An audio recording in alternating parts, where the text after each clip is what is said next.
Are you destroying your metabolism? Is it slowing right down? Do you feel like you're going backwards? Do you feel like your metabolism is broken? On today's episode, we are going to be talking all about what your metabolism actually is, the changes that will naturally start to occur as we go late 30s into our 40s, and how to strengthen our metabolic rate so that we can burn more body fat, burn more calories, and learn how to thrive going into this decade and beyond, ladies. Welcome back to the Nicola Graham Podcast. Last week, I put out a question box on Instagram stories just asking, what do you ladies want to hear more about? But also, and so there was like a couple of suggestions that sort of like alluded to this. Why am I unable to drop body fat? Why is what I've done 10 years ago not working for me anymore? A couple of other suggestions similar. But then I've also had this conversation as we've now moved into the month of September, and the whole September reset just seems to be more of a hot topic year on year. I know inside of my community, the women that I'm working with, we were ready to make some changes come the month of September. However, the temptation to jump off the deep end, go back to the drastic measures that they felt like they worked back in the day, 12 months ago, the beginning of summer. The thing is, if it wasn't sustainable, it didn't work. It provided a quick fix. I cannot stress this enough. And here's what we do. I'm already going off. Bear with. Here's what we do. We say, well, it did work, but then I was the one that overate. I went back to drinking every weekend or whatever it was. So we blame ourselves for undoing the hard work. But really what that translates to is, I was able to stick to something and make all of those sacrifices and be super good. But the minute I went back to living life as I know it and enjoying my lifestyle, the weight will come back on. It doesn't matter how you dress it up. That is a quick fix. And what we want to get to the point of is whereby we are so much better able in the knowledge to lead a healthy lifestyle. There's no stop starting all of the time. Yes, we're going to see fluctuations on the scales. Like body weight is vulnerable. We know that. But I want to get down to the crux of what is really going on today. As I say, I've had this conversation a couple of times already with women who are already off in the deep end and they've gained a shed ton of weight over summer. So they're going back to doing what they've done pre-summer. And I'm like, red flag alert. We're going to get to the month of December. You're going to, like, it's the same type vibe as summer. It's social occasions. It's built around food, built around alcohol. You want to be able to relax. You want to come off the diet. And so, of course, what do you think is going to happen? In January, you're going to say, I'm just going to do that. I'm just going to do that fix that worked for me twice last year. It's not a fix if it doesn't work. It just provides short-term relief. It's that instant gratification. But listen, I'm not here to preach. I understand a lot of it is marketing. A lot of it's really cleverly marketed in terms of, come to me, I'm going to give you the golden nugget of how to transform your body and drop all the weight and lose X amount in this really short period of time. And so it's so appealing, dare I say, fat loss injections. Will we be looking back years from now? A lot of the women that I work with, like the penny has dropped. Weight Watchers, Slimming World, all of those quick fix diets that I done years ago were actually one of the worst things that I could have done, because they've got the women that I work with to the point now where it's so distorted what they feel is normal eating, because they've obviously followed a point system, or they've viewed foods as good and bad, or whatever it might have been, or done really low calorie diets. Dare I say, will we be looking back years from now? I think a lot of women will, thinking, oh my gosh, that quick fix of the injection felt so good at the time, but here I am now, rebounding like crazy. So I want to talk about how to approach this, ladies, how to approach our 40s and beyond, because let's be honest, and I've spoken about this in previous episodes, if this is the midway point, then let's go into later life. I still feel 21, but got to face up to the fact that I'm 42 and thrive. Let's understand how to thrive. Okay, I'll start with my little unfiltered from the last week. So the seal has been broken on no alcohol. Had a couple of drinks at the weekend. Might drop. This is my anecdote though of the week. I was unsure whether to talk about this or the kids going back to school, actually, because I have been all of the emotions. I can't actually comprehend how easy I can turn on the waterworks. Please tell me I'm not on my own. I can just be having like a normal conversation like this, and the next minute it's not even like it's not even I feel myself welling up. It's big, heavy tears. I can't even talk about it because I'll start crying. But it's these big, heavy tears. I think it's hormones. I think it's a little bit of everything that I'm going to talk about in terms of like what changes in our 40s, and also the changes that are occurring just within my little family right now. And my little youngest daughter is all grown, end of an era, no more mummy and baby days. She's off to reception. But anyway, the anecdote, I had a couple of drinks at the weekend. So those of you who've listened along so far will know that I did not touch a drop of alcohol over the summer. I've not had a drink since May. And it's not a brag, it's not a flex. I was just really invested in sharing my findings because I can't tell you how incredible I felt the whole summer. And for me, that was one of the biggest, I want to say the biggest changes. I mean, I was never a big drinker. You've heard me speak about this. But as with everything else, the more you do it, the more consistent you are, the better that you feel. But it takes a lot for us to get to that point, doesn't it? Because we think, right, I'm not going to have alcohol for a week. I'm not going to have alcohol for 2 weeks. I'm talking like 2 months stint, 3 months I done actually, June, July, August. The more you do it, the better you feel. Did have a couple of drinks at the weekend, went to a black tie event with Hubs, travelled down to London. This is another part of it, I think. I spent the whole summer with the kids, like the whole summer. And weekend was a child-free weekend. So we went to this wonderful event, close friends of ours, and it was all catered. It was very fabulous. It was fizz on arrival or whatever you wanted. I could have asked for the sparkling water or whatever. And I thought, no, do you know, my plan going to the event, like I said to my husband a couple of days earlier, I don't know whether I'm going to have a little drink at the weekend. I don't know what to do. And I was also hormonal, menstrual cycle time of the month. I'm sure it's only ladies that listen to this podcast, so let's talk about it. Like adding alcohol into the mix at that time of the month is just honestly aggravates everything. But he was like, just do what you want to do. And I was like, no, I will. I'll just see what I want to do when I get there, basically. So I had a little drink. It's funny, isn't it? Because we just romanticised the whole occasion.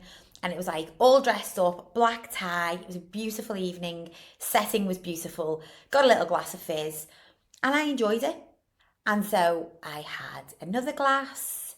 And then that got sort of like halfway down. So I'm going to say I had 2.5 drinks at the weekend, to be specific. I always know how much I've drank. I've been like this for years. You'll never catch me in the morning going, oh my gosh, I do not know how many drinks I had last night. I know what I'm drinking. I know what I'm putting in. And if you're someone who wants to be just a little bit more in charge of the outcome, at least have a limit, I would say. Give yourself a gauge. So anyway, this second glass got topped up at one point. And then a third glass came over. So I'd had these 2.5 drinks. Third glass came over and I didn't touch a drop. I actually gave it to one of my friends. I said, I just know myself. I'm not going to drink that. I start to feel, it's so weird because I start to feel a hangover before I feel drunk.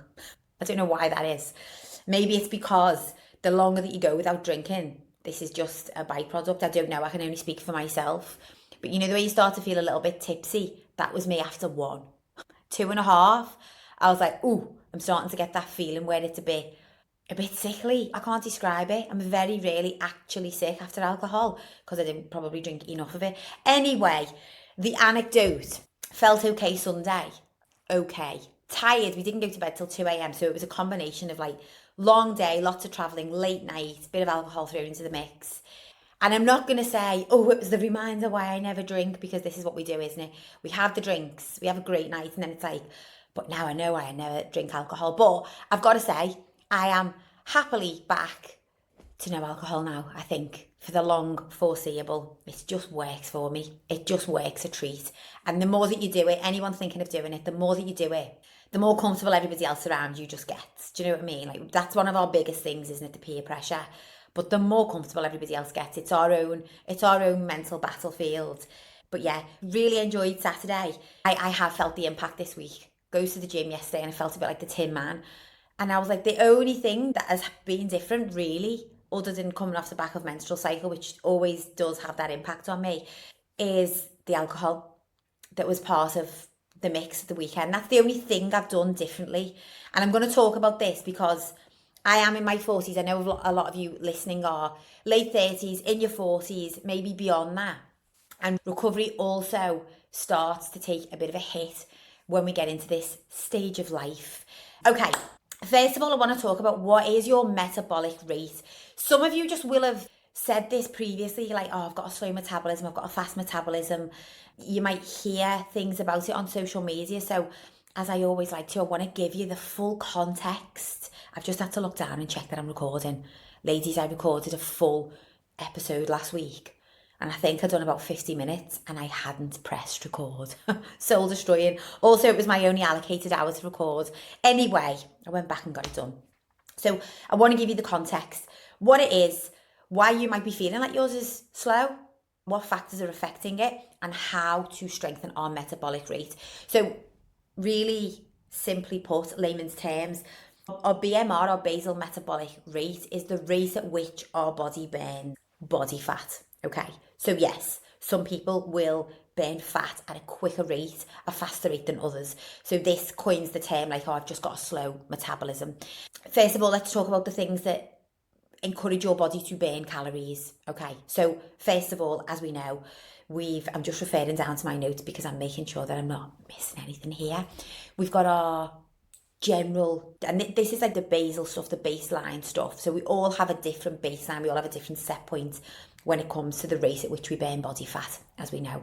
So our general movement, okay, our steps are like me now fidgeting, sitting here, like speaking with my hands so much. Body is essentially burning calories to keep me doing all of these things, just to breathe, to function.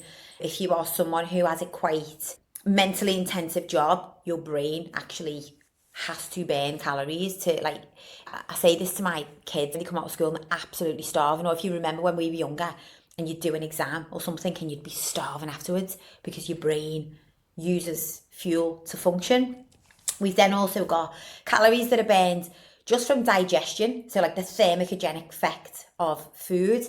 Again, the highest thermogenic effect of food is found from protein. More calories, your body burns more calories just to digest protein.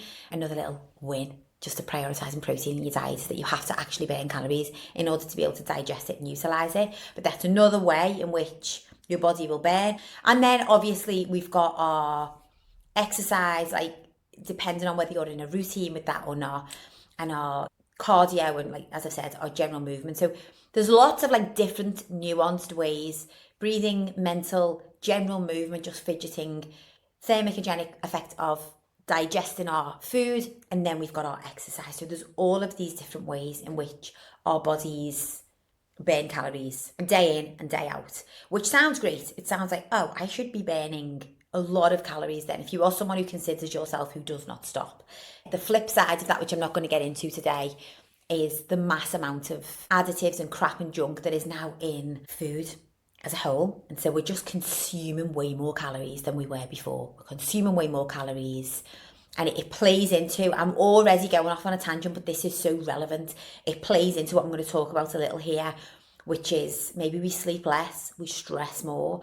All of these things impact our cravings, as we know. So it impacts us feeling the need to eat more. Although we're talking about all of these fabulous ways that we burn calories, ultimately, if you have a fat loss goal, something is off at the moment, whereby we're consuming more than we are burning. Now, it could be down to the fact that your metabolic rate is not as strong and as healthy as it could be, as we would like it to be. Our metabolism adapts to the signals that we give it. So I'm going to talk about ways in which you may have slowed down your metabolism. So really important to understand that our metabolic rate, whether you consider yours to be slow or not, it's adaptive. This is the real exciting part, is that our metabolism takes a little longer as we get older, but it will adapt. It's flexible. So if it's slow, if it feels like it's going backwards, worry not. We're going to talk about now how to ramp things up and get it into play. Quick fixes that will destroy metabolism. Cutting calories too low. Cutting calories too low is a no-go. It will work in the short term. Okay, so maybe like pre-holiday, we go, right, we've really safely cut calories up until this point. Like, we've done it in a healthy way. Week before holiday, we're going to give you like a quick, like more of a harsh cut. Fine for 1 week. Okay, but over time, these 12, 13, 1400 calorie diets even, it's too low for too long of a time. And you're also expected to do all of these extra steps, and maybe you're doing cardio, maybe you're even working out, maybe you're even lifting weights on top of this. What signal is that giving to the body? We need to slow right down. Slow everything down. We're eating less. We're actually moving a little bit more than we were before. We need to slow things down. And this is like, ancestrally, this served us well. This is how we've been able to get through famine and go these really long periods, like the hunter-gatherer days, because your body it's so clever and it will adapt. But what happens in the modern era is that we do this really harsh calorie cutting, and then we're maybe on top of that, we're doing all of this extra cardio. It signals to the body, slow right down, because she's doing more and not fueling to keep up with this level at which we're burning. We've got to slow everything down. The rate at which we let go of body fat, we've got to slow it down, because we're burning more, we're eating less. Like this it signals to the brain, this just doesn't add up. And think about it, like that's an amazing safety mechanism, because if we were to continue burning calories at the rate that we previously were, when we slow right down and we add on all of this extra cardio, like we'd waste away. And so the compromise that the body makes, if you're still going to put it in this compromising position, it's just going to have to let go of muscle tissue. Like, muscle is too expensive to maintain. You're not giving me the fuel, the nutrients, the calories that I need to preserve this muscle. So I'm going to have to let go of that. I talk about the whole systems of the body as though they are like little characters. This is the way that I think about it in my brain, actually. But also I often talk to my kids about like different areas of the body, whether it's fueling your brain or your digestive system or your muscles working or whatever it might be. And so we also use that analogy. I don't know if you ladies are even realising that's sort of what I'm doing, but I'll talk about each function like it's a little character. So surefire way to slow everything down are these quick fixes. Again, dare I say, these fat loss injections that women are taking, they are not designed for you. Like, you do not fit the demographic. We just need to smarten up your diet. We need to trust the process. We need to stop rushing the journey and wanting the result next week, which these injections seem to be promising to a lot of women. It's going to come at the cost of muscle, and it's going to slow everything right down. And what happens the minute that you then go, do you know what? Happy days, I've lost the weight, now I'm going to go on holiday. And I've learned nothing in this process, so I'm just going to go back to doing what I was doing before. Again, that signal to the body, like, it hasn't adjusted, it hasn't adapted. So you're still burning fat at this really low, slow rate, but you're adding in all of these extra calories now from the alcohol, the pizza, the party food. It's just going to get stored as body fat. It ain't going to contribute to muscle maintenance. You've let go of that.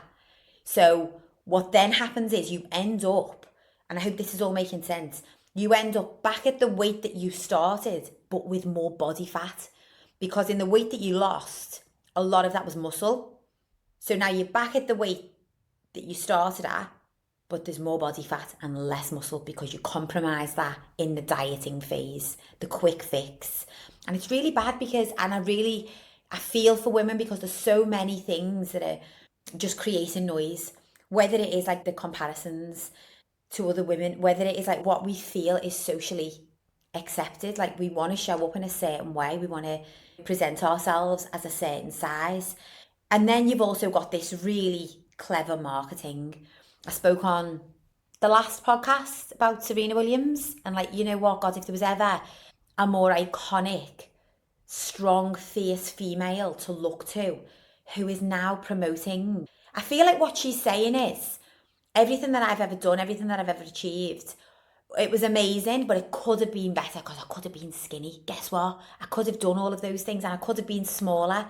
It's like, and now she's promoting these drugs, but we know that there's an ulterior motive, because we know her husband is a big investor in this company, which is going to make them a lot of money.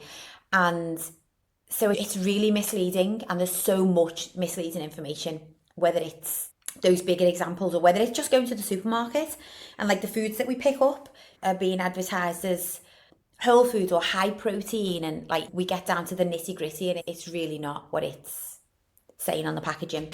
Yo-yo dieting is also, like yo-yo dieting, quick fix, it's much of a similar thing, but yo-yoing will also, it's too many mixed signals. This will all come back to the importance of consistency, and really slow progress consistently done is always gonna weigh more in your favor than crash and then rebound and then crash diet and then rebound. Like that in itself, it just compromises muscle. I want you to think about muscle as being like this really valuable, expensive tissue that the body, like, we've got to be eating enough.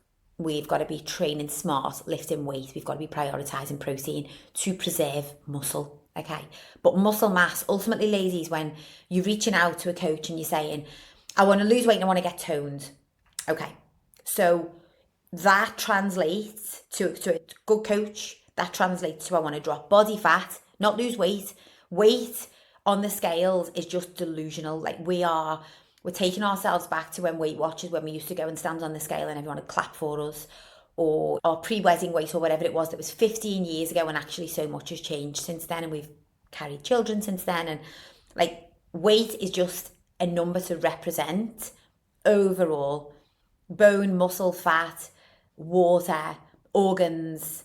We want to drop body fat, and then when you say you want to tone up, we want to build muscle. So that tone, that aesthetic, that feeling of like when you put your swimwear on or even your dress and you want to feel fair and you want to feel in shape, you want maybe the curves and you want like your arms and legs to not wobble as much, that's muscle. We look toned because we've built the muscle, and then we enhance that look by then dropping body fat to sort of uncover the aesthetics and like that toned look. And it is a process. Skipping protein. So skipping protein also compromises metabolic rate. So there's two things here. First of all, we've just spoken about the thermogenic effect of protein. Okay, we eat protein, body has to burn calories, so it actually warms you up. I don't know if anybody's ever noticed this. It actually warms your core body temperature when you eat protein. So skipping that has that's a smaller part of the equation, but it's the muscle maintenance. So fats and carbohydrates, maybe I'll do a whole teach on the macro and micronutrients and like the whole nutrition side, but your fats and your carbohydrates provide energy. Very top line, provides energy for the body. Your protein is your building block. Your protein is what builds muscle, repairs muscle, maintains muscle. We cannot achieve the muscle maintenance without the protein. So by skipping protein, we kind of compromise the potential of which we could get our metabolic rate to, the rate at which we burn body fat, if that makes sense. Sedentary lifestyle. So obviously, other things that can damage our metabolism is just being sat for the best part of your week, all day, every day. This also then, as we know, often can lead to putting the body under stress and then can impact sleep. Because again, I'll come back to talking about that ecosystem whereby we do really need to be making sure that we're getting that bit of daylight. We need to be getting that general movement. Just as like, and again, I don't know whether there's confusion about this. Little and often works. We see people on social media and they're getting out and they're going for these hour power walks and they're getting up early every morning at 10,000 steps before 8 o'clock. That's great. But if that's not feasible for you, try not to let that be the standard that you're holding yourself to, because it's another unrealistic standard that you know that you're going to consistently feel like you can't meet. Moving consistently and often has actually scientifically been shown to have more of a positive impact on your metabolism than just getting that one long power walk a day. Specifically, moving after food can also be really powerful. So again, if you think about the signals to the body, we eat, we move, we eat, we move. That signals to the body, oh, okay. So over time, your body's going to expect to move. So the decision-making process of what do I do with these calories when they come in is going to change, because previously, prior to moving as much, your body just stores it as fat. Like it doesn't expect to move. There's no expectation. Versus your body now expects to move. So maybe it's going to preload the muscle with the calories, the food that comes in, because again, your body always wants to stay as efficient as possible. Okay. So what I mean by, I'll just quickly touch on this. Preloading your muscles It's something that your body will do. If it knows that it's expecting to move, it knows that when it gets into the gym or goes for the workout or whatever, like these muscles are going to be getting put to use. So rather than have to call on the energy, send it to the muscles, get everything like up and running, we're just going to preload the muscle so she's ready to go when she gets into the gym. So if you think about like when you first get into the gym, that first 10, 15 minutes, maybe even longer, where you're like, oh, I just don't feel like I've got the energy for this. And then all of a sudden you're 15 minutes in. Okay, bear in mind, you've released a bit of serotonin, which is that energizing, like happy hormone. But also what's happened is the energy's been pulled in. Now your body's like caught up. She's working out. Okay, give me a minute. Pull the energy in, send it to the muscles. Now you've got that energy to work out. Again, this is another reason clients listening to this will be thinking, this is all making sense. She tells me just go in, just complete one set. Complete one set, because I guarantee to everybody you're going to do one set. You're going to feel like doing two. You're going to do two, you're going to feel like doing three. Because the first set can be the hardest sometimes. But then when your body catches on, you've got that oomph. You've got that drive to get that second set in. So again, we're thinking about the signals and the consistency. So just moving that little bit post-meal, even if it's just 5 minutes around the office block, or walking to the water machine, just the long way around, whatever you can, because I know it's not easy for everyone to just get up and move. But all of this can help to strengthen or to hinder your metabolic rate. So if you sat all day, then you probably, I'm going to guess, like you sat all day, so you're on your laptop or whatever you're doing, you're in meetings, you're putting your body under this state of stress all day. You're also eating whilst you're at the laptop. You're eating a little bit more because you're stressed. Maybe you're reaching for the sugar because you're stressed. And so it's all like the signals coming in is like, okay, the high sugar, the extra calories are coming in, but she ain't moving. Like, let's be honest. Stored it as fat.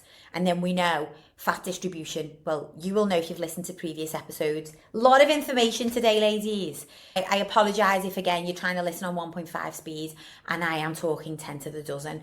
I've realised this is just who I am.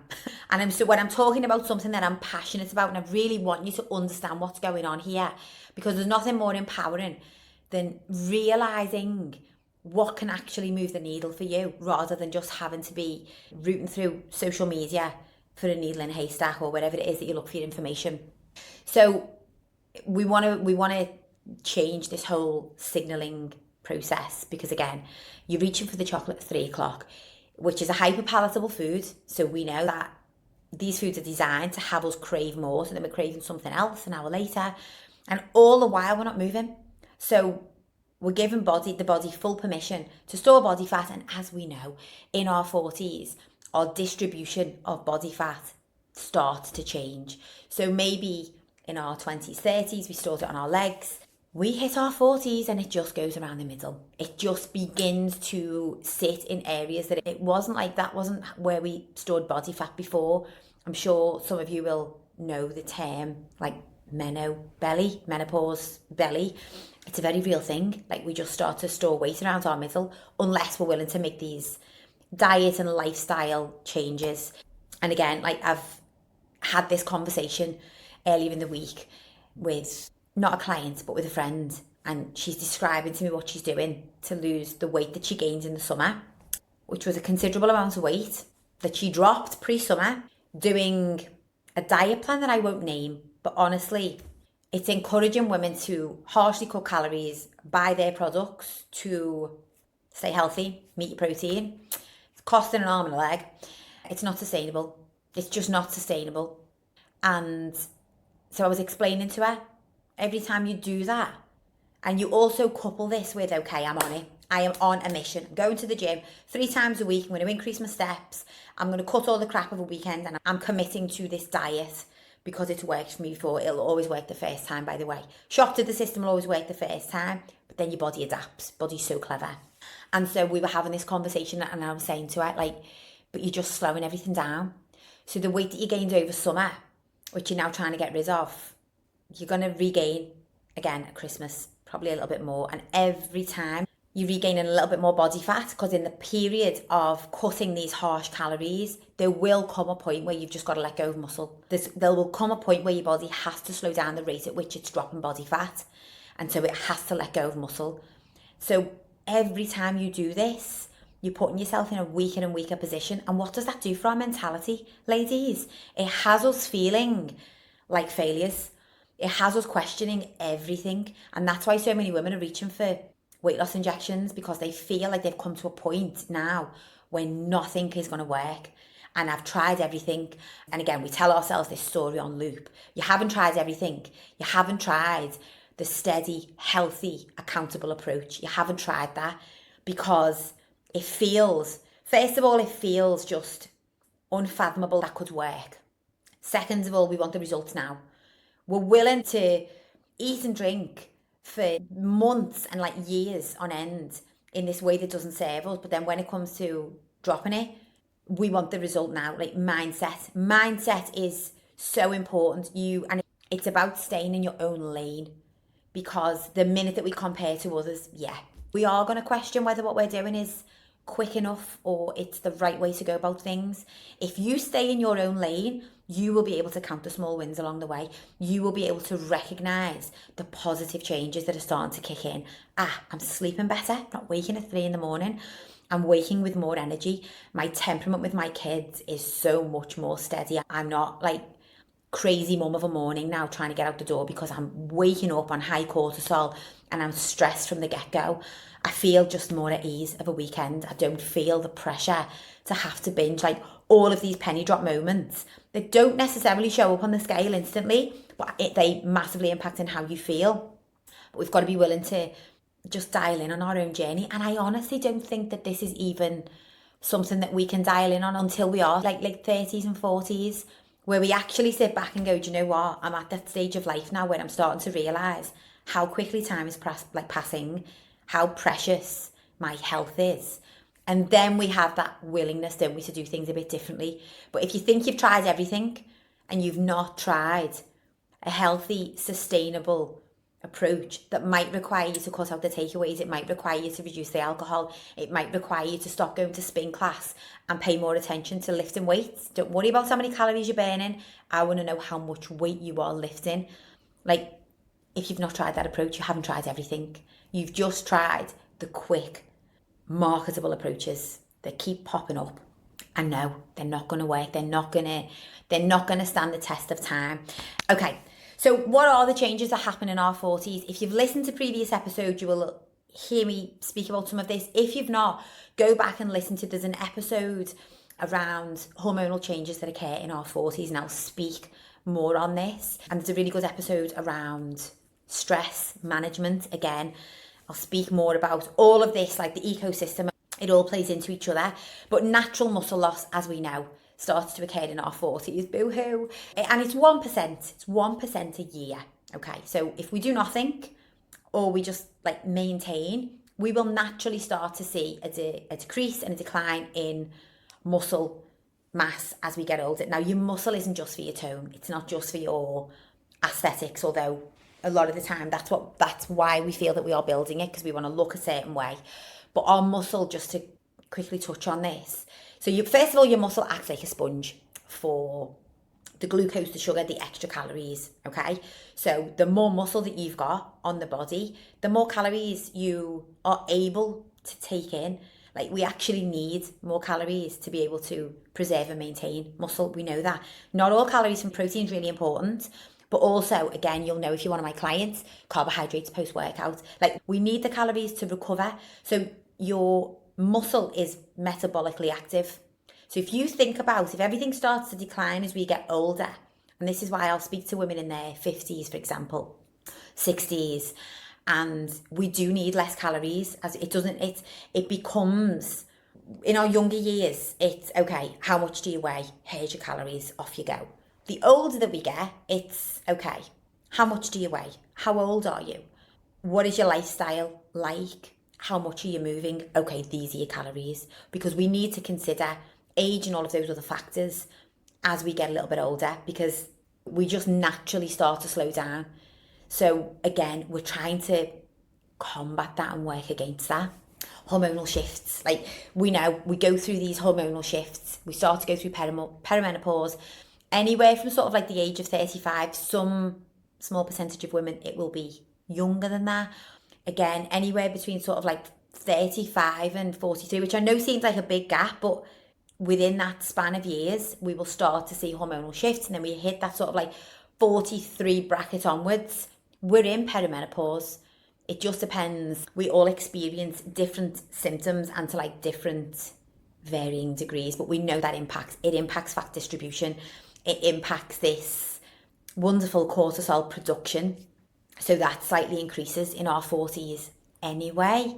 Again, we know cortisol can act as like a signal to the brain, like to switch off that satiety signal. So it plays into the nutrition, but it also plays into our stress, which then knocks onto the whole motivation and mindset and self-talk. And like, you're too stressed to get the workout, to leave your desk, to go and get the walk. So a lot of this comes down to having a clear plan, clear actions in place, daily actions, not do everything overnight, but like, again, spoken about some of my clients who initially we will just put out the goal to move a little bit more, take that break after that intense meeting that you're going to have, because we know what's happening in that intense meeting. You are feeling your stress levels through the roof, but how do you think that's impacting everything else? Your self-talk, your instant need for the glass of wine when you walk through the door of a night, your cravings for sugar after the meeting, like, it's all part of it. But again, all of these, everything that we do, it's signaling, it's creating a signal, like a pathway to the body, and it's either helping or hindering. Busy life. So as we get into our 40s, or even, you know, not just in our 40s, sorry if I pigeonhole and there's women listening to this thinking, well, I'm only 35 and I'm experiencing all of this. Of course, I'm just generalising a little. But busy lifestyle, we've got kids. We have the ability to check emails, work from home, be switched on 24/7. Also, if you're anything like my girls, you haven't just got the school run, you've got the clubs after school, you've got the clubs all weekend, you've got the parties, you've got everything else, then you're trying to fit in the gym, you want your house to look nice, you've got your food shop.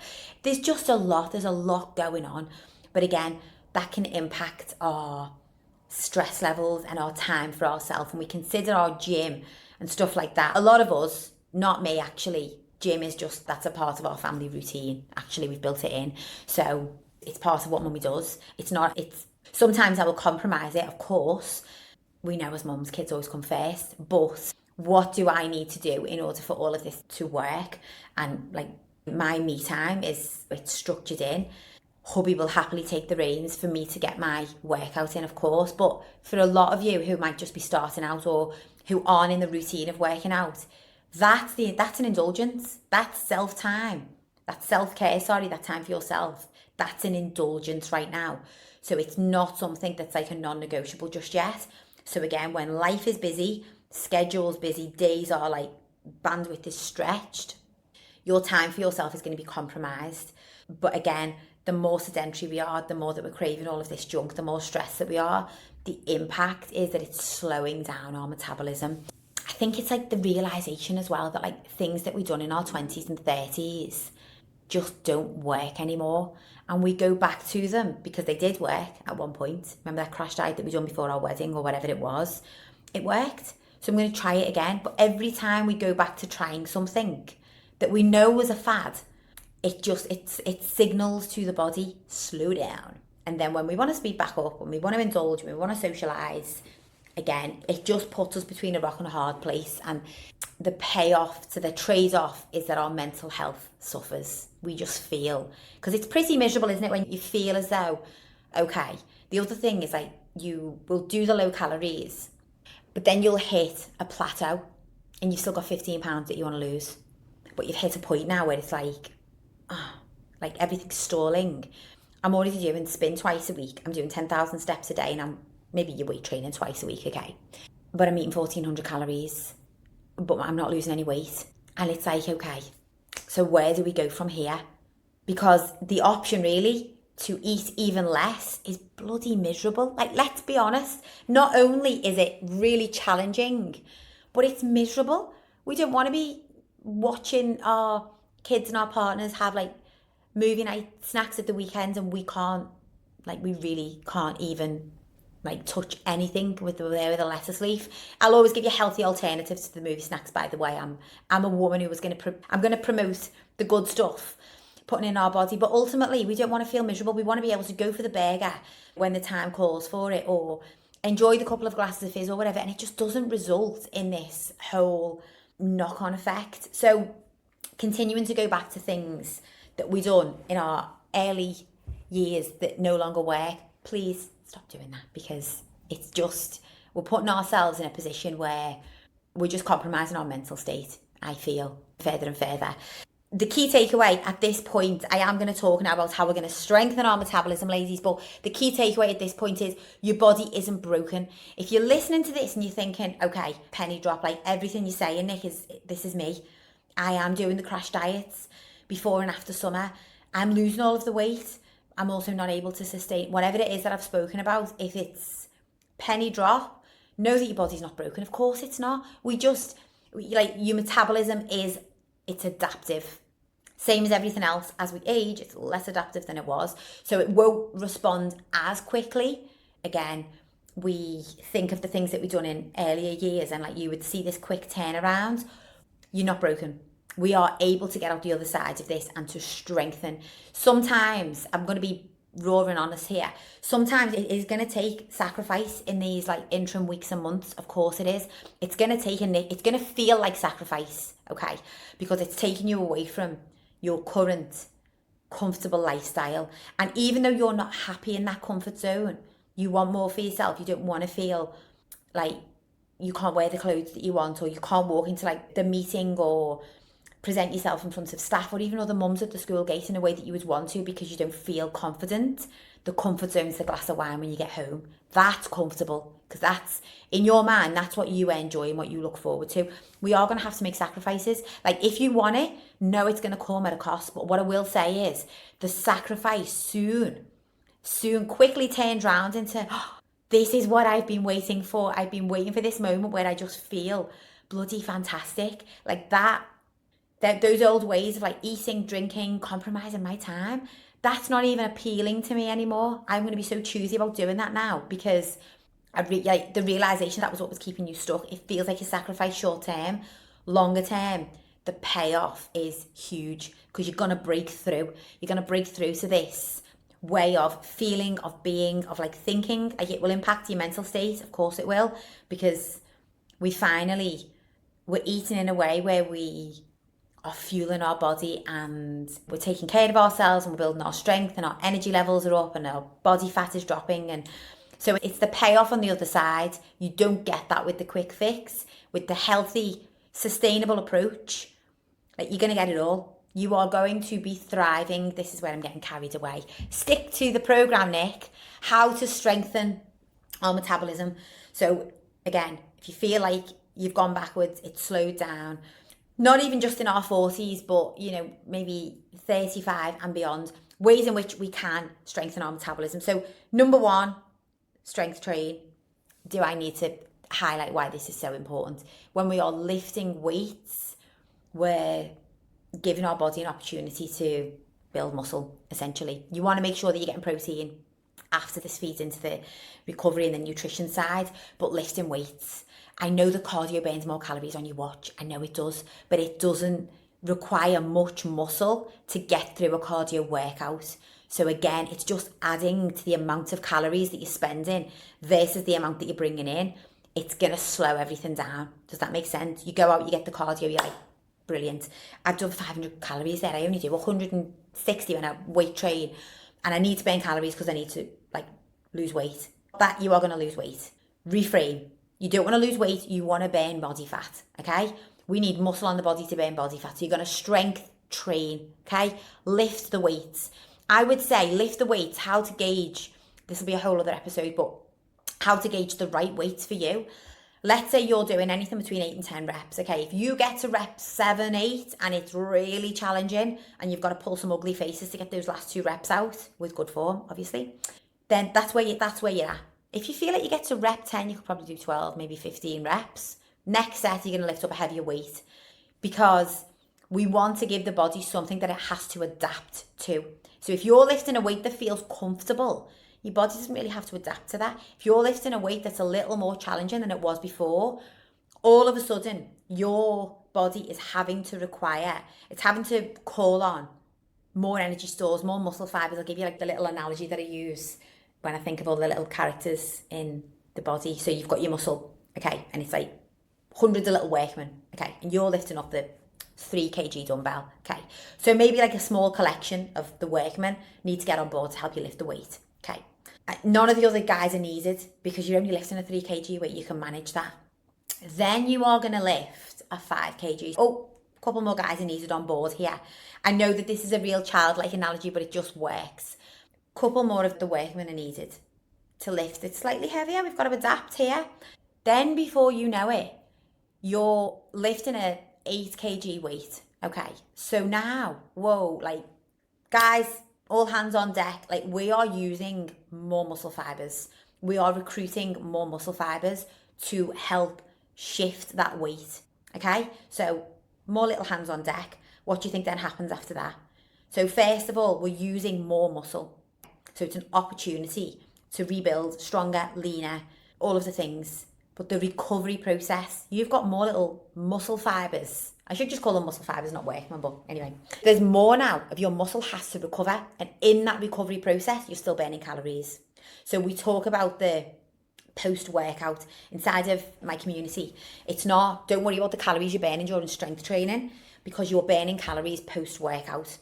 Especially if you're strength training, you're burning calories post-workout. That is way more valuable. So you're still burning at rest, which is really interesting because this plays into that whole strengthening of your metabolic rate, is that you're still burning at rest. So on your rest days, no, we don't need to eat less calories. I'll get the question, should I eat less on the days that I'm not training? No, because we're recovering on those days. So we still need to eat well to recover. Lift the weights. Protein first. Obviously, you've heard me talk about this. Make sure you're getting protein in first meal of the day. And we're going to prioritise around 30, 40 grams at each meal if we can. And again, I say if we can, it's definitely doable. It's just going to require some changes made to the foods that we buy, the foods that we prepare, and the way that we eat, of course. And if you can get that in first, your greens and your protein first off your plate, again, double whammy. Fueling yourself with enough calories, so the complete flip reverse of what I've just spoken about. Fueling with enough calories that we don't feel like we're starving, we're not underserving our body. We want to be going into our workouts not feeling depleted. We want to be going in feeling like full of energy and able to perform, able to lift those heavier weights and then able to recover well afterwards. Now, specifically how many calories you need, obviously this would be part of what you would get from a coach, but you can start tracking calories where you are at. If you know you've got body fat to drop, you are just going to give yourself a gauge, a ballpark for like, what am I consuming here in a typical day? Okay, I'm going to reduce that by 400, let's say, for example. Sounds a lot. I'm going off on a tangent. I won't even go into that whole rabbit hole. But again, there's other things to consider when it comes to making sure that you are eating enough. The two things can be distorted, I think. A lot of women are eating too few calories and feel that's okay. A lot of women are probably eating more than is needed.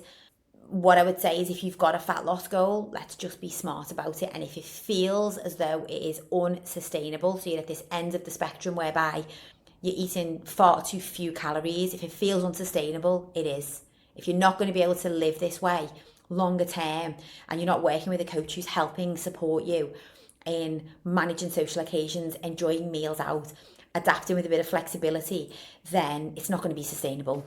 Move more. Oh my gosh, your steps are invaluable, guys. That whole piece that I've just spoken about whereby we signal to the body, we eat, we move. Your steps. Get your fitness watch, dig it out, dust it off, plug it in, wear it daily. It's keeping you accountable. And we don't always want to see that number because it comes under what we would like to achieve. Suck it up, don't worry about it. There's going to be days when we don't move as much. It is annoying and you feel like I just want to take my watch off and not have to face that. But honestly, it's just data. It's just information. I know at the weekend when I was travelling to London and back, my steps were pretty shocking. Although I didn't wear my fitness watch Saturday night, I probably did get a fair few on the dance floor, to be fair. But it is what it is. We know that we just got to go into this week and make a more focused effort on how much we are going to prioritise moving, and it can be parking at the back of the supermarket car park and walking that little bit further, getting off the bus or the train one stop earlier, parking a little bit further away from the school. You're just walking where we can. But honestly, it's low hanging fruit. Your general movement is keeping your metabolic rate, the rate at which you burn body fat, it's keeping it strong, it's keeping it active. This is the thing, it's keeping it active and it's keeping us healthy. Sleep and stress, again, like just managing these two things really impacts our metabolism just because of the impact that it has on everything else.